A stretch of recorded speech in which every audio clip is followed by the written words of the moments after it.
Divisional bureau chief ملک ندیم کی report کے مطابق وزیر اعظم شہباز شریف سے وزیر صنعت پیداوار مختوم مرتضی محمود اور سیکرٹری امداد اللہ بوسال کی اسلام آباد میں ملاقات۔ وزیر اعظم نے وفاقی وزیر صنعت و پیداوار مختوم مرتضی محمود کی انڈونیشیا سے خوردنی تیل کی درآمد کے لیے خصوصی کوششوں کو سراہا۔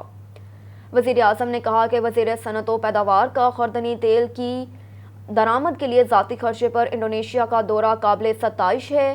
بروقت درآمد سے ملک میں خوردنی تیل کے متوقع بحران کے خطرے کا سدباب ہوا۔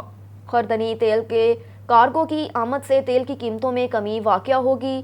وفاقی وزیر صنعت و پیداوار اور سیکرٹری کی کوششیں قابل ستائش ہیں۔ وزیر اعظم کی ہدایت پر وفاقی وزیر صنعت مختوم مرتضی محمود نے خوردنی تیل کی درآمد کے لیے ذاتی خرچے پر انڈونیشیا کا دورہ کیا تھا۔ ان کے دورے کا مقصد ملک میں خوردنی تیل کی درآمد سے متوقع بحران کا سدباب کرنا تھا۔ وزیر صنعت کی کوششوں کی بدولت انڈونیشیا سے 2.5 لاکھ میٹرک ٹن 10 بحری جہاز پاکستان کو فراہم کیے جا رہے ہیں۔ بحری جہازوں کی پہلی کھیپ وزیر صنعت پیداوار کی انڈونیشیا میں موجودگی کے دوران ہی پاکستان روانہ کر دی جائے گی۔